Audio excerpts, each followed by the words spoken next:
Assalamualaikum anak-anak ibu yang soleh dan soleha. Hari ini kita akan belajar tema 3, subtema 4, pembelajaran 5. Pernahkah kamu memperhatikan terjadinya hujan? Hujan terjadi karena adanya perubahan wujud. Sebagian permukaan bumi berisi air. Ada sungai, danau, kolam, dan lautan yang terisi air. Air di permukaan bumi menguap terkena panas matahari. Uap air akan berubah menjadi awan. Awan akan mengembun menjadi titik-titik air. Kemudian titik-titik air jatuh ke bumi. Itulah yang dikenal sebagai hujan. Perubahan wujud yang terjadi di sekitarmu merupakan perubahan alami.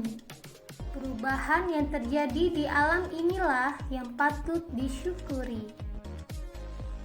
Urutkan proses terjadinya hujan berdasarkan penjelasan di atas. Diskusikan bersama kelompokmu.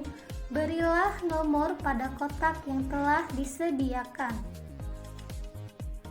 Baik. Nomor pertama, air laut menguap kemudian menjadi awan. Jadi di sini nomor 2. Awan akan membentuk butiran-butiran air. Jadi di sini nomor 3. Butiran-butiran tersebut akan jatuh ke bumi sebagai hujan. Jadi di sini nomor 4.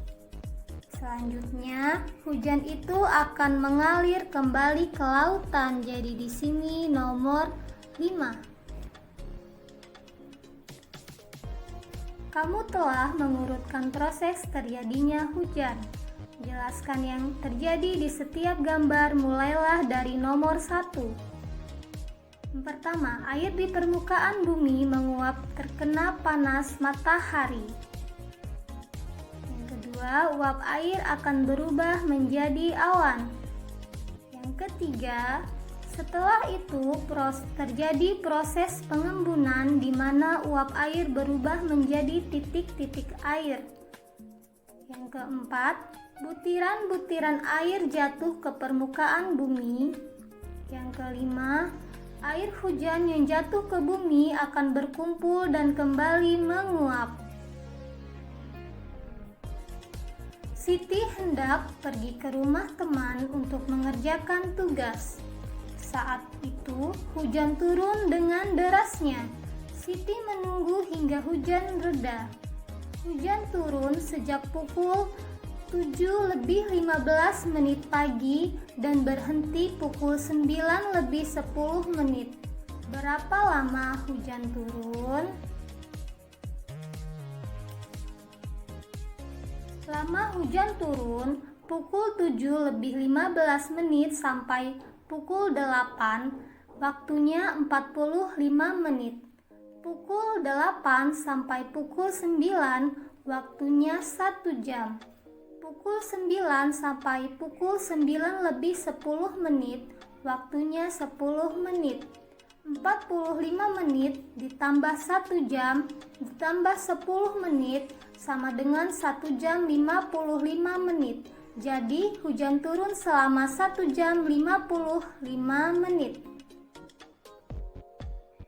Udin pergi ke sekolah diantar ayah. Udin berangkat pukul 6:25. Perjalanan dari rumah ke sekolah membutuhkan waktu 30 menit. Pukul berapa Udin sampai di sekolah? 30 menit setelah pukul 6:25 adalah 6:55. Udin sampai di sekolah pada pukul 6:55. Saat musim hujan, jejak sepatu siswa membasahi lantai sekolah. Akibatnya, lantai sekolah menjadi basah dan licin. Udin berjalan dengan cepat karena takut terlambat masuk sekolah.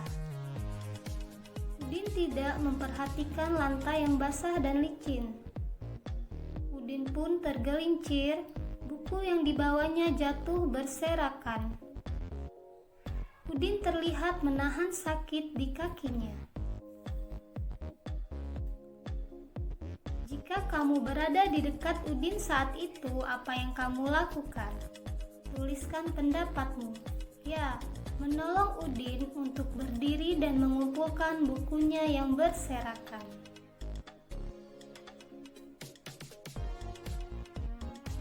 Diskusikan bersama kelompokmu, ceritakan pengalamanmu saling menolong yang pernah dilakukan. Dengarkan cerita temanmu, ceritakan pula pengalamanmu. Tuliskan pengalamanmu dan temanmu. Pilihlah salah satu pengalamanmu yang berkesan. Tuliskan pula pengalaman temanmu yang berkesan. Pengalamanku yang menunjukkan sikap menolong di sekolah. Yang pertama, menolong teman membersihkan kelas meskipun bukan jadwal piket kita. Selanjutnya, menolong teman dengan meminjamkan catatan sekolah. Pengalamanku yang menunjukkan sikap menolong di sekolah. Menjelaskan kepada teman mata pelajaran yang belum ia pahami. Menolong teman yang sakit untuk dibawa ke ruang UKS. Pengalaman temanku menunjukkan sikap menolong yang menurutku paling berkesan. Temanku menolong teman lainnya dengan membagikan bekal makanan di jam makan apabila ia lupa membawa bekal ke sekolah. Mengapa kita perlu menolong orang lain? Anak-anak, manusia adalah makhluk sosial yang tidak bisa hidup tanpa orang lain. Dengan saling tolong-menolong, tentu kita bisa menjalani semuanya dengan lebih mudah.